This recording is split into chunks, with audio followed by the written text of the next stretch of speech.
নমস্কার বন্ধুরা, আমি সম্পাস কিচেনে আপনাদের অনেক অনেক স্বাগত। আজকে চলে এসেছি আর একটা রেসিপি নিয়ে, সেটা হচ্ছে ওল ভর্তা। এই ওল ভর্তা আমি কি করে তৈরি করি সেটাই আপনাদের সঙ্গে শেয়ার করব। চলুন তাহলে দেখে নিই আমি এই ওল ভর্তা কিভাবে তৈরি করছি। তার জন্য আমি নিয়েছি 2 টুকরো ওল নিয়েছি। ওলটাকে ভালো করে ছাড়িয়ে ধুয়ে পরিষ্কার করে নিয়েছি। আর নিয়েছি আমি এখানে 6টা চিংড়ি মাছ নিয়েছি। আপনারা আপনাদের প্রয়োজন মতন নিতে পারেন, কম বেশি করে। ভালো করে আমি ধুয়ে পরিষ্কার করে লবণ হলুদ মাখিয়ে নিয়েছি। আর নিয়েছি একটা পেঁয়াজ কুচি, 2টো কাঁচা লঙ্কা, আর নিয়েছি একটা শুকনো লঙ্কা। কড়াইটা বসিয়ে দিয়ে গরম হয়ে গেলে দিয়ে দেবো সর্ষের তেল। যেহেতু ভর্তা তাই সর্ষের তেল দিয়ে করলেই ভালো লাগে। গরম হয়ে গেলে প্রথমে আমি শুকনো লঙ্কাটা ভেজে নেব।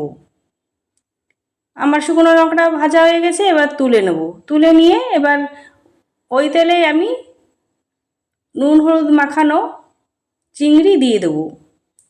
চিংড়িটা দিয়ে ভালো করে ভেজে নেব।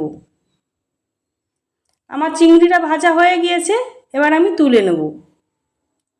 তুলে নিয়ে ওই তেলেই আমি পেঁয়াজ কাঁচা লঙ্কা দিয়ে দেবো। দিয়ে একটু নাড়িয়ে নেব। নাড়িয়ে নিয়ে দিয়ে দেবো সামান্য লবণ। লবণটা দিলে পেঁয়াজটা বেশ তাড়াতাড়ি নরম হয়ে যাবে, তার জন্য আমি লবণটা দিয়ে দিলাম। এবার ভালো করে লাল লাল করে ভেজে নেব। আমি এখানে লাল লাল করে ভেজে নিয়েছি পেঁয়াজটা, এবার আমি তুলে নেব। তুলে নিয়েই আমি আপনাদের ওলটা সিদ্ধ হতে দেখাইনি, এটা আমি ভাতের ভিতর সিদ্ধ দিয়েছিলাম। সিদ্ধ করে আমি তুলে নিয়েছি। আর এখানে ভেজে রাখা সব মাছ, লঙ্কা, পেঁয়াজ নিয়েছি। শুকনো লঙ্কার উপরে একটু লবণ দিয়ে দেবো। লবণ দিয়ে ভালো করে আমি ম্যাশ করে নেব। লঙ্কাটা আমি ম্যাশ করে নিয়েছি, এবার চিংড়িটাও ম্যাশ করে নেব। এটা মিক্সি কিংবা শিলপাটার কোনো দরকার নেই, এইভাবেই হাতের সাহায্যে ম্যাশ করে নিলেই হবে।